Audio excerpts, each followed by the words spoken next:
আবাস যোজনার তালিকায় নাম না থাকা প্রায় 1000 জনের নথি নিয়ে বিজেপি নেতারা দল বেঁধে শটাং হাজির হলেন বিডিওর অফিসে।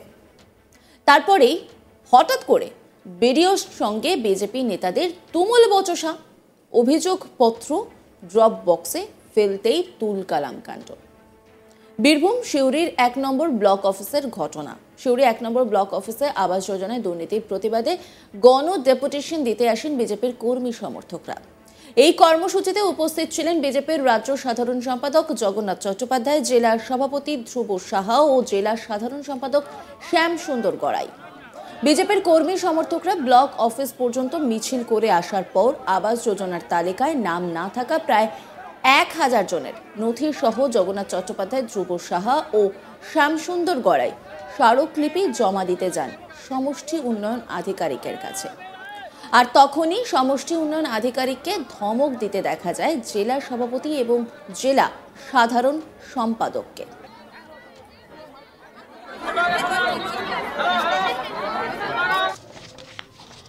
ডেপুটেশনের বিষয়টা ছিল আবাস যোজনা, যেটা নিয়ে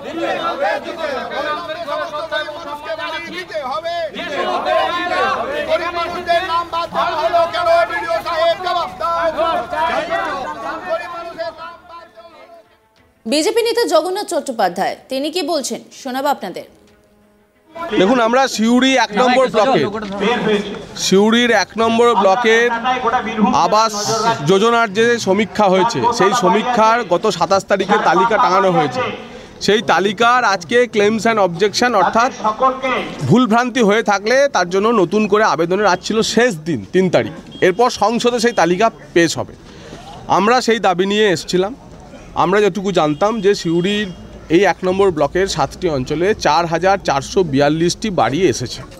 সেই 4442টি বাড়ির মধ্যে প্রায় 750-800 বাড়ি বাদ পড়েছে রাজ্য সরকারের নিজস্ব সমীক্ষায়, যে বাড়িগুলি তৃণমূলের নেতা, মন্ত্রী, ঠিকাদার, আত্মীয় স্বজন এরা পেয়েছিল।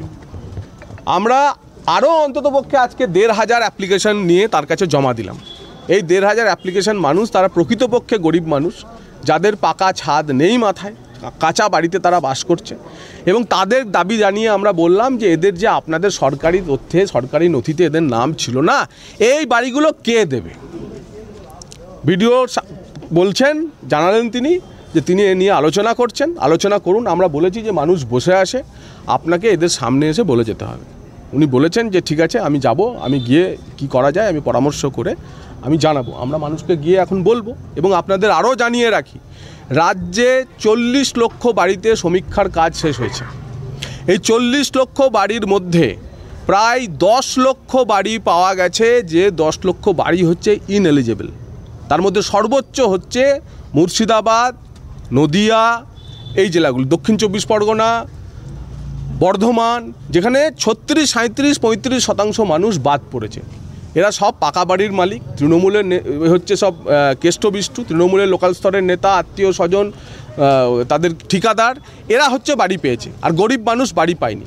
এই 10 লক্ষ মানুষের মধ্যে 2 লক্ষ মানুষ আছে যারা আবার ইনঅ্যাক্টিভ বলে দেখানো হয়েছে, অর্থাৎ সরাসরি প্রশাসনের হাতে এরা ধরা পড়ে গেছে, যেটা তৃণমূলের নেতা। 2 লক্ষ তৃণমূলের নেতা, তৃণমূলের ফাংশনারি, তৃণমূলের নিচু স্তরের কার্যকর্তা, যাদেরকে বাড়ি দিয়েছিল কিন্তু ধরা পড়া যায়, এখন তাদের বলছে বাড়ি দেওয়া হবে না। তার ফলে সব মিলিয়ে 30 লক্ষ মানুষের বাড়ি দেওয়ার কথা। আমরা রাজ্য প্রশাসনের কাছে দাবি রেখেছি যে 30 লক্ষ মানুষকে 1,20,000 টাকা আপনি বলেছেন ডিসেম্বরের মধ্যে দিতে, তার প্রথম কিস্তির টাকা 30 লক্ষ মানুষকে 1,20,000 টাকা দিতে হলে 32,000 কোটি টাকা লাগে। আপনি প্রথম কিস্তির 15,000 কোটি টাকা ডিসেম্বরের মধ্যে ছাড়ুন, কারণ আপনি যখন সার্ভে 40 লক্ষ মানুষকে করিয়েছেন, তাহলে 40 লক্ষ মানুষকেই হচ্ছে বাড়ি দিতে হবে। তাদের মধ্যে আপনি আবাস প্লাসে 4-5 লক্ষ মানুষকে বাড়ি দিয়ে বাকিদের গাজর ঝুলিয়ে রাখবেন, বলে পরে দেবো, ভোট এলে দেবো, তখন বলবেন, তা হবে না। সব মানুষকে এখনই বাড়ির প্রথম কিস্তির টাকা দিতে হবে। তার জন্য আপনার 15,000 কোটি টাকা লাগবে। আপনি ডিসেম্বরের মধ্যে ঘোষণা করেছেন, ডিসেম্বরের মধ্যে বাড়ি দিন। মূলত সমষ্টি উন্নয়ন আধিকারিককে 1000 জনের নথিপত্র রিসিভ করতে বলা হলে বিডিও বলেন সেগুলি ড্রপ বক্সে জমা করতে, আর তখনই তাকে ধমক দিতে দেখা যায়। তারপরে হঠাৎ করে বিডিওর সঙ্গে বিজেপি নেতাদের বেঁধে যায় তুমুল বচসা। পরিস্থিতি সামলাতে উপস্থিত হয় বিশাল পুলিশ বাহিনী। বিডিও কি বলছেন শোনাব আপনাদের।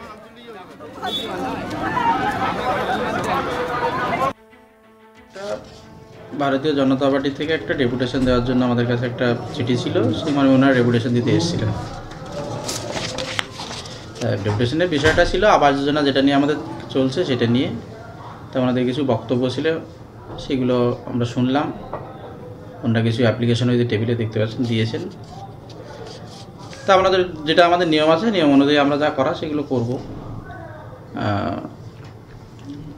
এগুলোই আর কি। উচ্চ স্বরে দেখা গেল, ওটা ধরুন প্রথম দিকে একটু সমস্যা হয়েছিল, ঠিক হয়ে গেছে। বক্তব্য আপনি এক জায়গায় বলছেন যে আমাকে আপনারা ধমকাচ্ছেন কেন? দেখুন, শুরুতে একটু ওনরা বলছিলেন, একটু আমরাও বললাম যে নর্মালি বসুন, কথা বলি ভালোভাবে, চেঁচামেচি করলে তো কিছু শোনা যায় না, এটাই বিষয় ছিল। দেখ, ওনরাও কথা বললেন, আমরাও বললাম। ঠিক আছে। এই নিয়ে রিপোর্ট তুলে ধরেছেন আমার কলিগ শান্তনু, দেখাবো আপনাদের। আবাস যোজনার দুর্নীতি নিয়ে কিন্তু বীরভূম জেলায় বিজেপি নেতা কর্মীরা সকলেই কিন্তু সরব হয়েছে। বীরভূম জেলার বিভিন্ন ব্লকে, দুবরাজপুর, খয়রাসল, সিউড়ি, বিভিন্ন ব্লকে কিন্তু হাজার হাজার মানুষকে নিয়ে গিয়ে তাদের নথি, উপভোক্তাদের নথি নিয়ে গিয়ে কিন্তু ব্লক দপ্তরের সামনে কিন্তু বিক্ষোভ প্রদর্শন করেছে। দুবরাজপুর ব্লকে দেখা গিয়েছে বিশাল পুলিশ বাহিনীও মোতায়েন করা ছিল। রীতিমতো এদিন বিজেপি নেতাদের সাথে বিডিওর কিন্তু বচসা শুরু হয়। বচসার কারণ হচ্ছে যে বিডিও সাহেব যখন বলেছেন বিজেপি নেতাদের বঙ্গ বিজেপি রাজ্যের সাধারণ সম্পাদক জগন্নাথ চট্টোপাধ্যায়, উনি তার হাতে 1000 আবাস যোজনার উপভোক্তাদের যে নথি, সেই নথি নিয়ে কিন্তু তিনি হাজির হন। বিডিও দপ্তরে ঢোকেন এবং ঢোকার পর তার টেবিলে নামানো থাকে এবং সেইগুলি কিন্তু দেখতে বলেন এবং রিসিভ কপিও চান। রীতিমতো তার সঙ্গে যখন বিডিও বলে যে এই অভিযোগপত্রগুলি ড্রপ বক্সে ফেলে দিন, আর এই ড্রপ বক্সে ফেলার পরই কিন্তু বিজেপির যে অন্যান্য নেতাকর্মীরা রয়েছে তারা কিন্তু উচ্চবাচ্য এবং বিক্ষোভ দেখাতে শুরু করে। এক কথা বলা যেতেই পারে, অভিযোগপত্রকে দেওয়া যে ডেপুটেশন, স্মারকলিপি এবং অভিযোগপত্রের যে নথিগুলি দিয়ে দেওয়াকে কেন্দ্র করে তুলকালাম সৃষ্টি হয় সিউড়ির বিডিও দপ্তরের সামনে। এদিন সেই চিত্রই কিন্তু উঠে আসে সিউড়ি, দুবরাজপুর, খয়রাসল ও বীরভূমের বিভিন্ন ব্লকে।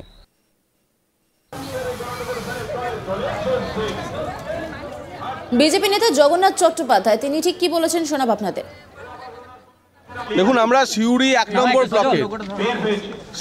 1 নম্বর ব্লকের আবাস যোজনার যে সমীক্ষা হয়েছে, সেই সমীক্ষার গত 27 তারিখে তালিকা টাঙানো হয়েছে।